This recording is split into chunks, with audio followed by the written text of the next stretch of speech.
Degustação de vinhos. É simples, é fácil.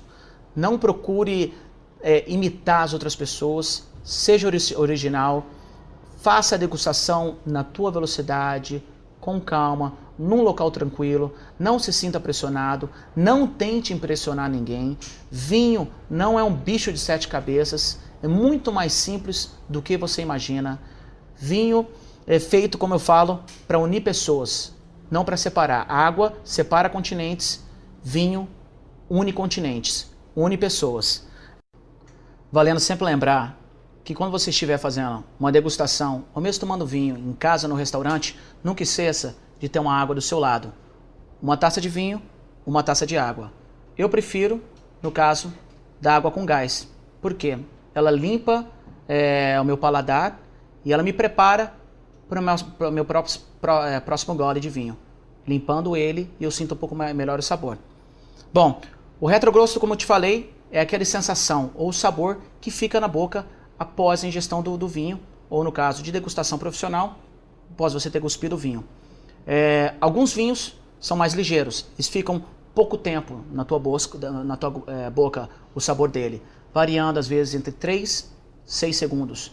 Os vinhos mais concentrados, mais complexos, os grandes Bordeaux, os super toscanos, ele pode ficar de 15 a 30 segundos. Eu já senti vinho, um retrogosto de até 1 minuto, 1 minuto e meio. Eu não sei se era mais a minha cabeça ou se realmente o vinho realmente era bom assim.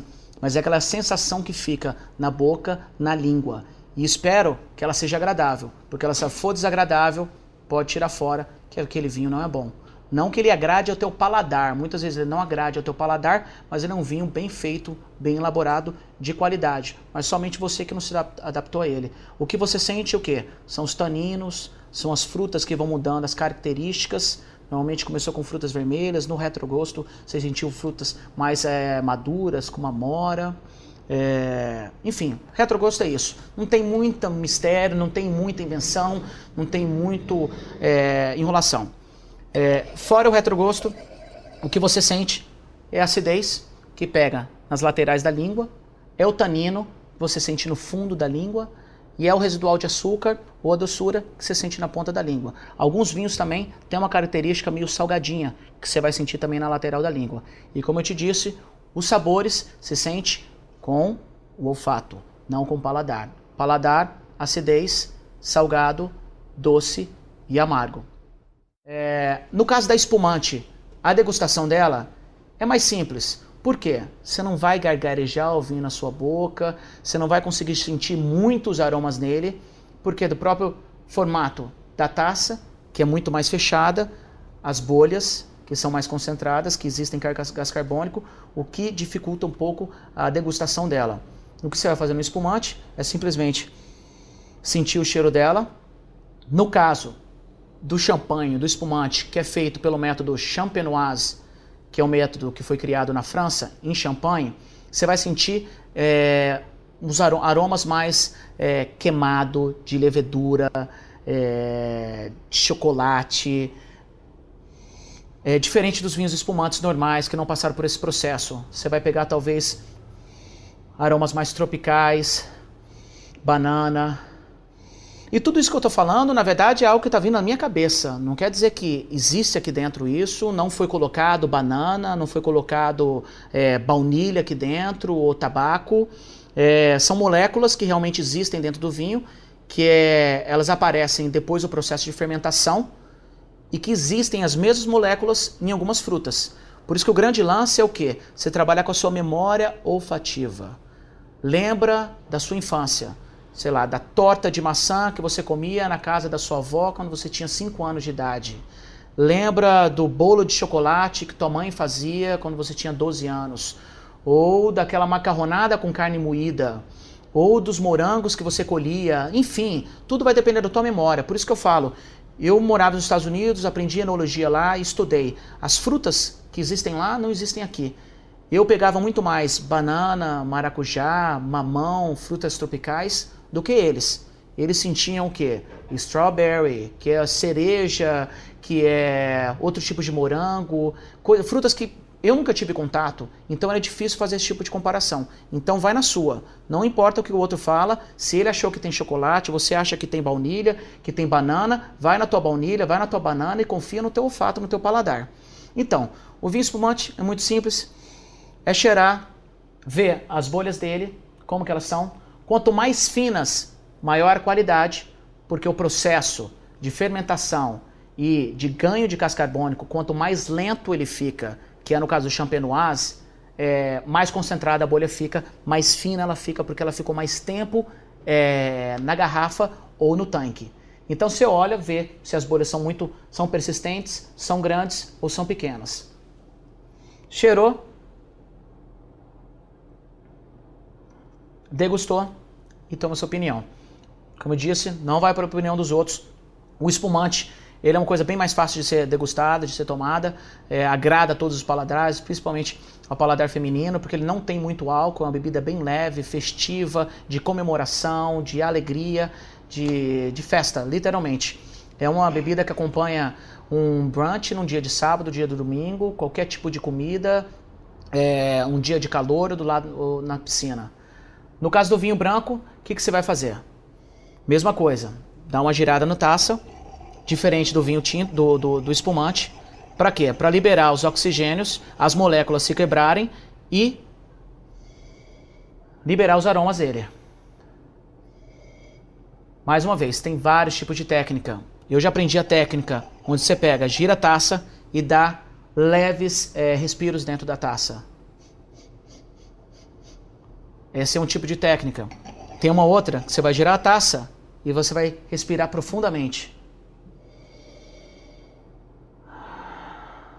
Gira novamente.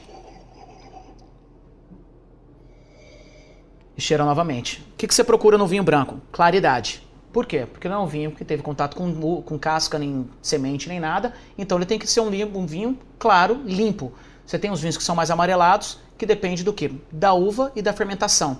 No vinho branco, tem dois tipos de fermentação. Fermentação normal e uma que chama ML ou malolática, onde eles transformam os ácidos málicos em láticos, que é aquele mesmo ácido que você encontra no leite. Por isso que o leite tem aquela cremosidade, aquela coisa de uma manteigada. Normalmente esse tipo de fermentação você vai encontrar em vinhos Chardonnay. Eles adoram fazer esse tipo de fermentação porque dá uma cremosidade, dá um sabor de baunilha na boca bem gostoso. Ele fica mais arredondado, mais encorpado, por isso até dessa taça que a gente falou que é a taça da Borgonha. Bom, você cheirou, olhou, claridade. Aqui a gente até que não está com as luzes ideais, porque tem que ser luzes mais claras, onde você normalmente coloca a taça sobre a luz, olha, ou então sobre um papel branco. Você pode colocar em cima da mesa, encosta sua taça por aqui para poder ver. Olha como que você consegue perceber muito mais facilmente a cor dele, a claridade dele. Viu? Você não está destoando, não tem nenhum objeto voando aqui, a não ser o vinho que está aqui. Se está claro, como que ele está. Depois, cheirou, último processo, o melhor deles.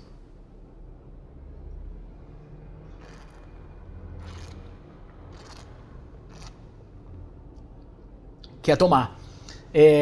Algumas pessoas olham, mas é muito chato isso, a gente vê as pessoas que colocam na boca, fica gargarejando, isso, aquilo. Você não precisa fazer isso.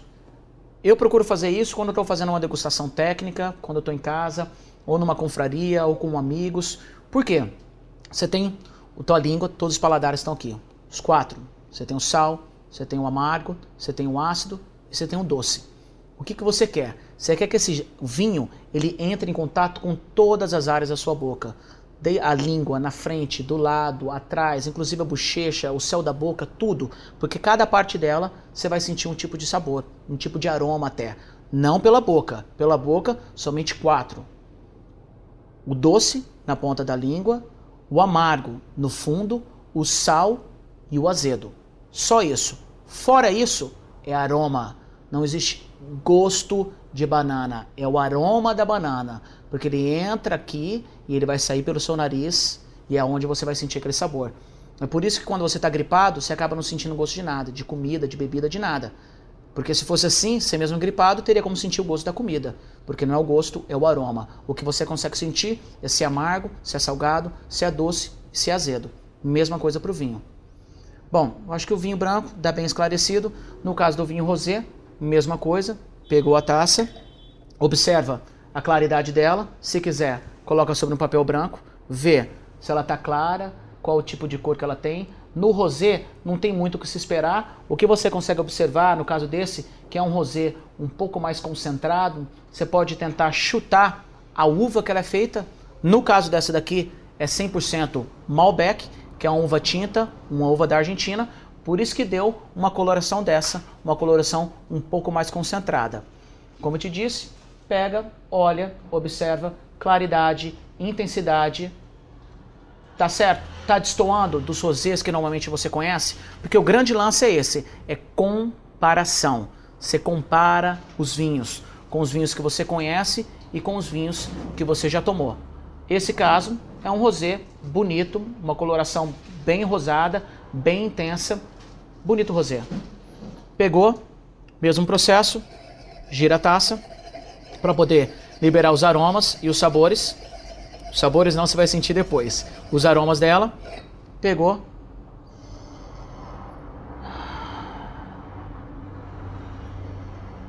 Coloca o nariz lá dentro e sente. Eu normalmente, os vinhos rosés, o que você mais sente em aroma são frutas vermelhas. Mas frutas vermelhas mais claras, como morango, cereja. Esse momento é o que eu mais consigo pegar. Alguma coisa de tropical, eu não estou conseguindo identificar realmente o que é.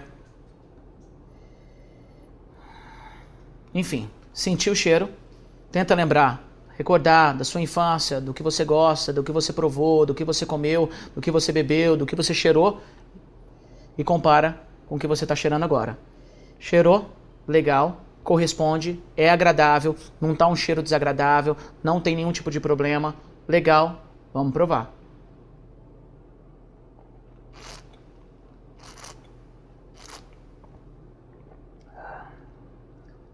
Maravilhoso, eu adoro o rosé, como eu disse. Você vê que ele é bem jovem, ele é alegre, é um vinho leve, é um vinho descontraído. Ele é uma coisa intermediária entre o branco e o tinto. Um dia de muito calor, você não quer tomar um vinho tinto, por mais que você esteja no ar-condicionado. E você também não quer um branco, você está querendo alguma coisa intermediária. Essa é a melhor opção. Tanto ele assim, como vinho tranquilo, como ele como espumante. É fantástico. Vamos pular agora para o vinho tinto. Nesse caso aqui, como eu disse, é um Pinot Noir. A taça um pouco mais gordinha, fechada aqui, para concentrar os aromas dele aqui dentro. E quando eu tomar ele, ele vai cair direto na ponta da minha língua. Pega, observa a taça, observa o vinho, coloração, como que ele está, intensidade. Nesse caso, você vê que ele é um Pinot Noir mais concentrado do que o normal. E aí, por aí, você começa a identificar qual o tipo de vinho, talvez, que você esteja tomando. A região que você esteja tomando. Pinot Noir nessa intensidade, você vai para o quê? Eu iria mais para o Novo Mundo, que é o quê? Uma área muito mais quente, menos fria, onde gera o quê? Mais concentração, mais álcool, mais coloração. Talvez Chile, Argentina. Chile faz ótimos Pinot Noirs.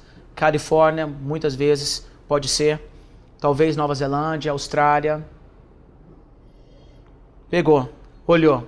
Tem alguma coisa diferente, algum defeito, alguma coisa que pode falar assim, não, isso daqui não é Pinot Noir, tem alguma coisa estranha, tá amarelada. O amarelo é um sinal de oxidação, que você não quer no seu vinho de maneira nenhuma, porque oxidação é quando ele foi exposto ou ao calor, ou ao armazenamento, ou deixou o tanque aberto, ou o vinho não tá legal. Aconteceu um processo de oxidação, ele praticamente cozinhou e estragou o vinho. Ele pode avinagrar, ele pode oxidar, ou ele então pode ter um negócio que se chama bouchonnet. Bouchon é rolha em francês. Bouchonnet é quando a bactéria que existe na rolha passa para o vinho. Isso existe em 2% de todos os vinhos do mundo, ou 2% de todas as folhas do mundo, porque elas vêm de árvores. A maioria delas, e as melhores, vêm das florestas de Portugal. Alguma dessas árvores, 2%, tem esse tipo de bactéria, que se transmite para a rolha, da rolha vai para o vinho, dando um cheiro desagradável, um cheiro de rolha literalmente. Você sentiu, tá com cheiro de rolha, não é legal. Às vezes você pode confundir. O velho mundo, ele tem características dessa bactéria. Tem até uma bactéria que chama Brettanomyces, que é chamada de Brett, que existe nas próprias vinícolas lá da Itália, da França, Espanha, pela própria tradição. Eles trabalham com vinho há mais de 5.000 anos. As vinícolas são milenares e eles não têm o mesmo cuidado com a limpeza e a higienização e já faz parte da cultura daquele vinho, do processo dele. E aquela bactéria está dentro do vinho, está na vinícola, mas está ok. E a gente está acostumado com aquilo e não quer dizer que é um vinho ruim, muito pelo contrário, para mim é um dos melhores vinhos. Bom, olhou, claridade, intensidade, cheiro. Nesse caso, quanto mais escura a uva ou o vinho, você começa a puxar para frutas, se você quiser identificar, mais escuras. Não só o morango, mas uma ameixa, no caso do vinho branco talvez um damasco, mas coisas mais escuras. Quanto mais claro, frutas mais claras, um pêssego, um abacaxi, uma banana, no caso do vinho branco. Cheirei. Vou girar mais uma vez.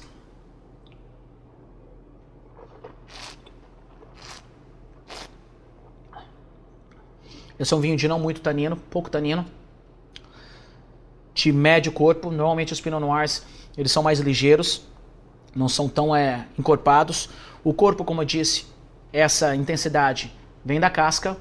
O que é interessante, uma técnica bem fácil de se comparar, é você comparar o vinho com leite. Leite desnatado, semi-desnatado, leite integral. Leite semi-desnatado, os vinhos brancos, vinhos rosés, vinhos tintos bem leves, os vinhos ligeiros.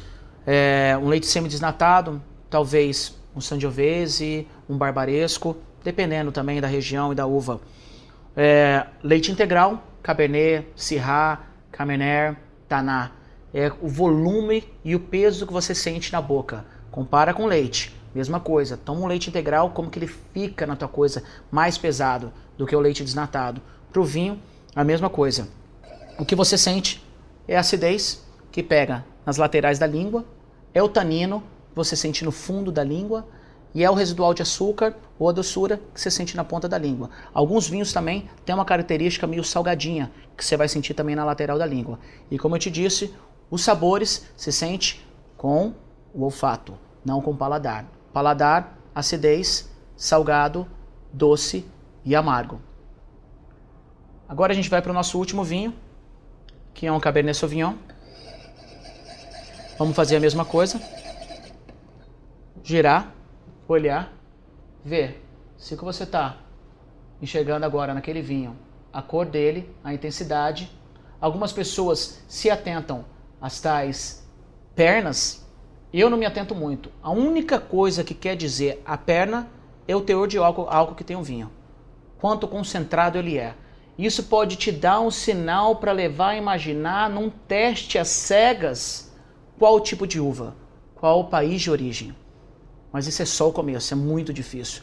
Não quer dizer a qualidade do vinho é melhor ou pior com aquelas pernas. Até porque depende também da higienização da sua taça. Se você pegar uma taça que você não lavou direito, que sobrou um pouco de sabão nela, a hora que você girar a tua taça, às vezes aquelas pernas vão desaparecer ou elas vão ficar mais concentradas. O próprio cheiro do vinho vai mudar, você não vai conseguir sentir direito. Por isso que é muito importante o tipo de taça que você usa e como você higieniza ela. Normalmente, você deve fazer, que é o mais indicado, água quente e um detergente neutro. Nunca use um detergente com algum tipo de sabor ou aroma diferente. Detergente neutro, água quente, lava até tirar tudo, deixa secar naturalmente e depois você tem alguns panos que são mais apropriados do que os outros, principalmente que não são de algodão, que não tem aqueles felpinhos, aquelas coisas que ficam no pano depois que você na taça depois que você limpa ela.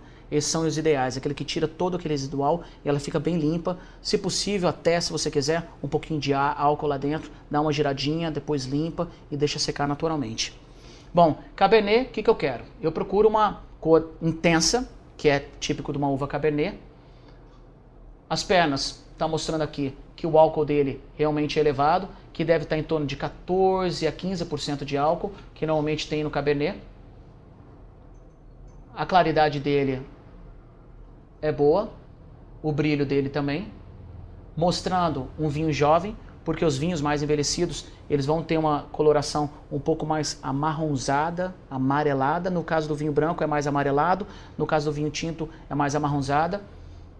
o próprio nome de um dos vinhos bem famosos na Toscana, que chama Brunello de Montalcino. Montalcino é uma região na Toscana, Brunello é o significado desse marrom, do Brunello, porque ele é um vinho que foi envelhecido durante 5 anos, 3 no barril e 2 na garrafa. Então são características que você busca. Nesse daqui você vai já descobrir que é um vinho jovem, que deve ser no mínimo 2006, 2007, 2008. Eu diria que seria um vinho do Novo Mundo, pela própria cor dele, que é uma cor bastante intensa, um brilho bastante intenso, e ele é um vermelho quase que rubi. E por aí vai. Num teste às cegas é isso, você vai procurando eliminar. Viu as pernas, viu a cor, o brilho, a intensidade, é a única coisa que você está vendo até agora. Você não colocou no nariz, você não provou. Vamos colocar no nariz ele. Gira a taça. Isso é bem interessante, ainda bem que eu lembrei disso até agora. Como que se gira a taça? Eu acho que é o maior medo das pessoas hoje que ir no restaurante ou tá na frente de amigos e não saber girar. E às vezes faz assim com a taça ou tenta girar de uma forma e acaba derramando o vinho na pessoa. Eu aprendi, para mim o jeito mais fácil que tem é você colocar a taça em cima da mesa, aperta ela aqui e vai fazendo movimentos em círculos. Você vai ficando aprendendo com o tempo a melhor forma de fazer esses círculos. Isso vai oxigenando cada vez mais. Depois, sempre segurando na haste do vinho. Nunca segura aqui. A única hora que você vai segurar um vinho aqui e que pode ocorrer é quando você pedir um vinho num restaurante e ele veio mais resfriado do que devia. Se ele veio mais resfriado, melhor técnica, coloca a mão aqui e espera esquentar. A mão tua está muito mais quente do que a temperatura ambiente, vai esquentar aquele vinho muito mais rápido. Depois que você vai aprender um pouco mais, você vai conseguir já girar ele na própria mão, dessa maneira. Mas não fique envergonhado, não tenha medo, tenta em casa, faz com um copo d'água, vai tentando, vai girando, vai brincando, sem medo, sem preconceito. Girou. Esse vinho tem aromas bastante intensos. Eu pego um pouco de ameixa, cereja, um pouquinho de pimenta,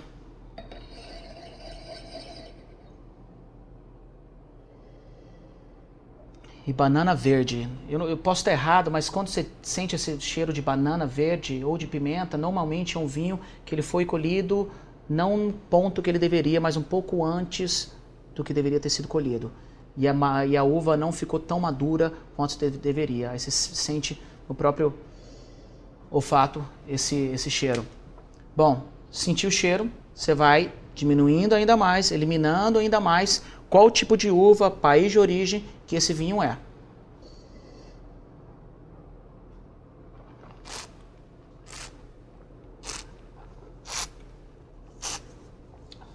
Nesse caso, ó, aquela banana verde, você sente aqui ó, amarrando, são os taninos. Até a voz muda. Esse é um vinho muito mais concentrado, é um vinho Cabernet Sauvignon. Ele é um vinho jovem, ele é Cabernet com Merlot, safra 2009 do Chile, Novo Mundo. Ele é um vinho que ele amarra mais na boca, ele pega, ele é mais concentrado, lembra mais frutas um pouco mais escuras. O retrogosto dele existe, mas ele é bem rápido, ele é bem ligeiro. Eu consigo sentir um pouquinho ainda o gosto do tanino, mas as frutas mesmo já foram embora. Durou 3, 5 segundos. Porque é uma característica desse vinho. Ele não é um vinho complexo, ele não é um vinho que foi elaborado, que foi envelhecido em barril de carvalho. Ele é um vinho jovem, comum, bem feito, bem elaborado, porque não tem defeito. Ele não é um vinho que está oxidado, ele não está com buchonê, ele não está com gosto de rolha, ele não está vinagrado, ele está em harmonia. A acidez dele, o tanino dele e a fruta dele, é isso que você tem no vinho. Você tem acidez, você tem tanino e você tem a fruta. E eles têm que estar em equilíbrio. Quando você vê um vinho, normalmente, dependendo da característica dele, que ele está mais acentuado no tanino ou na acidez, ou muito frutado, você vê que ele acaba perdendo o equilíbrio. Existem alguns vinhos que realmente as características dele são desacentuadas. No caso de um bom Chablis da França, que ele é um vinho bastante ácido, porque é próprio para ser tomado com algum tipo de comida, no verão, na França, é o tipo de vinho. Mas normalmente o que você busca é um equilíbrio entre esses 3 elementos. Nesse caso, ele é um vinho que a fruta dele está mais acentuada do que o tanino e a acidez, porque é um vinho bastante jovem. A hora que se envelhece ele no barril de carvalho, outro tipo de barril, a fruta vai diminuindo pouco, ele vai ganhando outros tipos de sabores e aromas que se extraem do barril, a acidez também diminui um pouco, o tanino diminui e ele fica um vinho muito mais apresentável, muito mais saboroso, muito mais tomável. Nosso pequenininho aqui, que é o vinho de sobremesa, o Late Harvest. No caso desse daqui, ele é da África do Sul. Até um dos fabricantes que foi patrocinador lá da Copa do Mundo, Nederburg. É uma vinícola centenária lá na África do Sul, fazem vinhos fantásticos. A taça, como você viu, pequena, cotinha, a haste um pouco maior para que você segure nela. Aqui não tem como fazer muita coisa, você não vai pegar e ficar girando ele, porque isso aqui é onda e não tem o que fazer. Você pode cheirar. O que você espera num tipo de vinho desse, por causa do país que eu acabei de ver, que é a África do Sul, que ela tem o quê? Um dia quente e uma noite mais fria, são aromas e sabores puxando para, nesse caso desse vinho, frutas tropicais, como papaya, abacaxi, maracujá, banana, e é o que você pega aqui. É cheirar e sentir o gosto de abacaxi, aqueles doces de abacaxi que minha avó fazia. Banana, maracujá. Por isso que ele é perfeito com sobremesa de frutas e iogurte.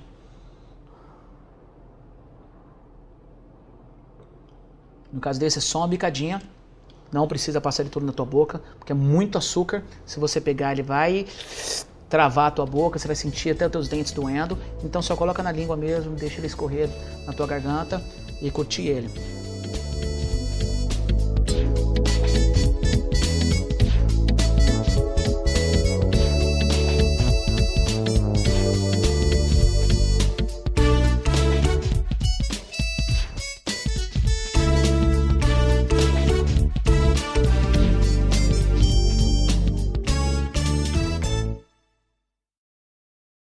Acesse abaixo para mais informações sobre o curso.